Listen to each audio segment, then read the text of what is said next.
அருமையான கர்த்தருடைய பிள்ளைகளே, இந்த நாள் உங்களுக்கு மிகுந்த ஆசீர்வாதமாய் இருப்பதாக. நீதிமொழிகள் 16ஆம் அதிகாரம் 32வது வசனத்தினுடைய பின் பகுதியில வாசிக்கிறோம். பட்டணத்தை பிடிக்கிறவனை காட்டிலும் தன் மனதை அடக்குகிறவன் உத்தமன். இந்த உலகத்துல எல்லாரும் யாரை பாராட்டுவார்கள்? பட்டணத்தை பிடிக்கிறவனை பாராட்டுவார்கள்.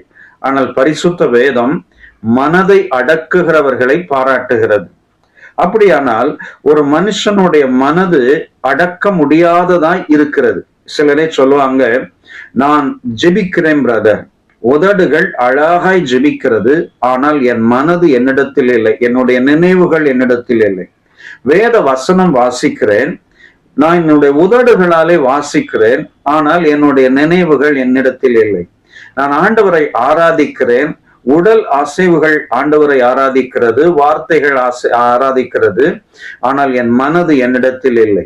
அப்படியானால் இது எதுவுமே பிரயோஜனம் இல்லாத ஒரு காரியமா இருக்கிறது. ஆண்டவரை சொன்னார், இந்த ஜனங்கள் தங்கள் உதடுகளால் என்னை கனம் பண்ணுகிறார்கள், அவர்கள் உள்ளமோ தூரமா இருக்கிறது என்று ஆண்டவர் சொன்னார்.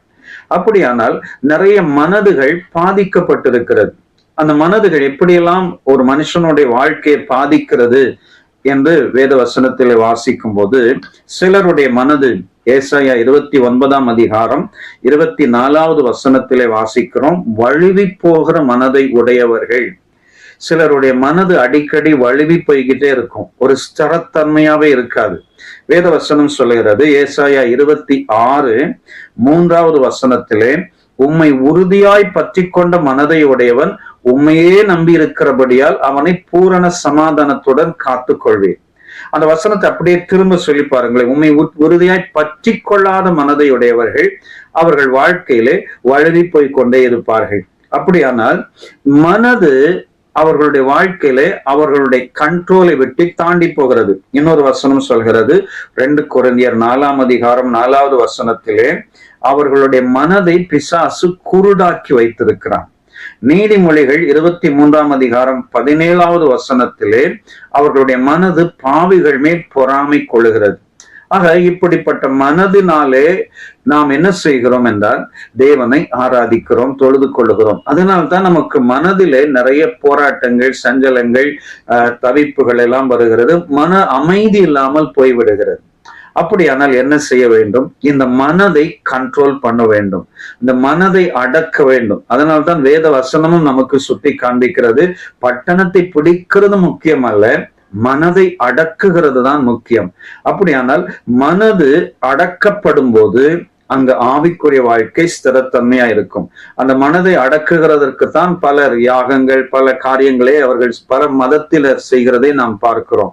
ஆனால் வேத வசனத்திலே ஆண்டவரை உறுதியாய் பிடித்து கொண்டால், வேத வசனத்தை சார்ந்து கொண்டால், உங்களுடைய ஆவிக்குரிய வாழ்க்கையிலே உங்கள் மனது உங்களுக்குள்ளா இருக்கும். சிலருடைய மனதை பிசாசு ஆளுகை கொண்டு செய்ய ஆரம்பித்து விடுவான்.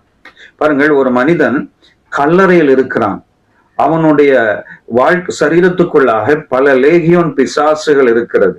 ஒரு நல்ல மனிதன் எங்க இருப்பான்? வீட்டில் இருப்பான். ஆனால் அந்த பிசாசு அவனை கல்லறைக்கு கொண்டு போய் கல்லுகளாலே தன்னை காயப்படுத்தி கொண்டிருக்க அந்த பிசாசு அவனை செய்து விட்டது.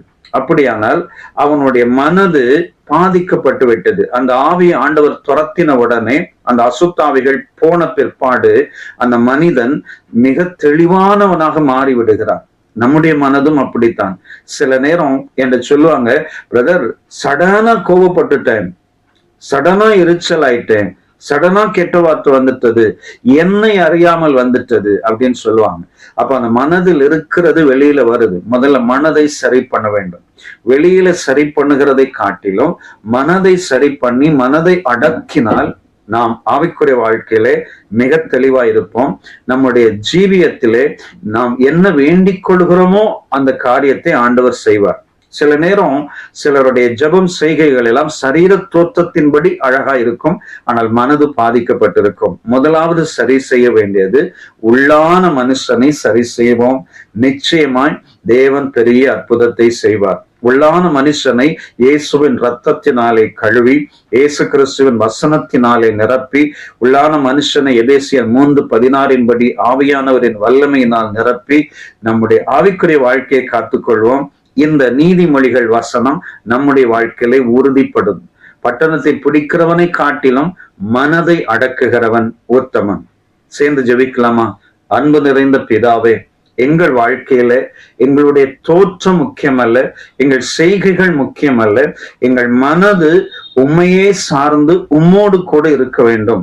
ஜபத்திலும் வேத வாசிப்பிலும் உண்மையிலும் கீழ்ப்படிதலிலும் பரிசுத்தத்திலும் ஆவிக்குரிய வாழ்க்கையிலும் எங்கள் மனது ஆண்டவரே உம்மோடு கூட ஒருங்கிணைத்திருக்க எனக்கு உதவி செய்யும். கீழ்ப்படிந்திருக்க உதவி செய்வீராக. தாழ்த்தி அர்ப்பணிக்கிறோம். இயேசு இரட்சகர் நாமத்தில் வேண்டிக் கொள்கிறோம் பிதாவே. ஆமென். ஆமென். God bless you. Amen.